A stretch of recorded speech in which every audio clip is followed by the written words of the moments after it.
I've been working as a long-haul delivery driver for 5 years now, mostly running auto parts between cities. My usual routes are all major interstate highways, but last Wednesday, the main vein was totally dead. A semi had jackknifed, flipping over and blocking both lanes. Traffic was backed up for miles. My GPS flagged an alternative route, an old service road cutting straight through a massive protected national forest. It was evening, around 5 p.m. The sun was still high, and the weather was bone dry. I figured, hey, why not?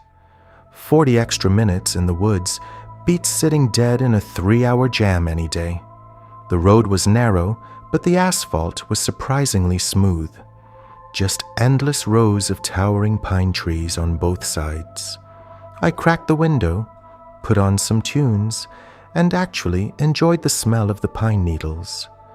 Everything felt completely normal. I even saw a deer just chillin', crossing the road a couple of 100 yards ahead. About an hour in, things started feeling off. My GPS completely lost signal. The road that was supposed to drop me near a town 25 miles ago just kept going.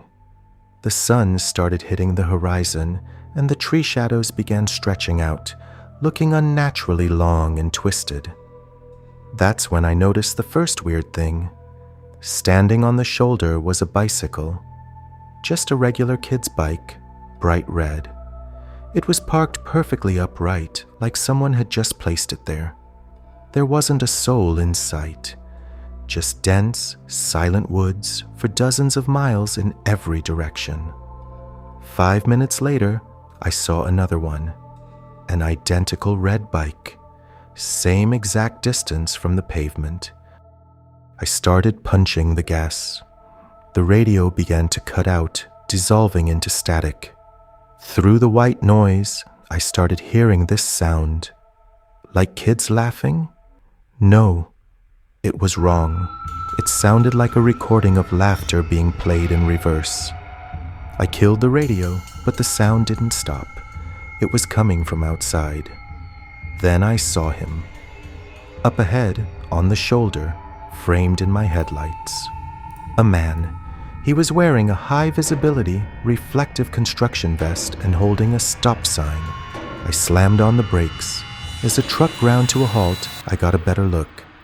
He wasn't moving, not a muscle, just standing there, perfectly rigid. His skin looked gray, like dry concrete, and his arms, they were too long, way too long. His elbows reached down past his knees. I didn't wait. I wrenched the wheel hard, swerving around him into the oncoming lane. My engine roared, and I pushed the speedometer up past 75. A couple of miles later, I saw him again. Same worker, same stop sign, only this time he was closer to the center line. I swerved again. I saw him again a minute later. Every time he got closer. The 5th time, he was standing smack in the middle of my lane. I didn't slow down. I made my choice. If it's a person, they're getting hit. I am not stopping. As I barreled past him, he turned his head. His neck snapped and cracked so loud I heard it over the road noise and my closed windows. He didn't have a face. Where the eyes and mouth should have been, there were just raw, ugly scars, stitched shut with thick black thread. He just raised his arm and swiped at my side mirror. It exploded into a million pieces. I flew down that road, driving blind, until I finally saw the lights of a gas station at the edge of the forest. I threw the truck in park and jumped out, gasping for air. The attendant saw me and went pale as a ghost. "Chief, where did you come from?" he asked, his voice shaking. I looked back at the truck. Burned into the metal of my passenger door were deep, finger-shaped indentations.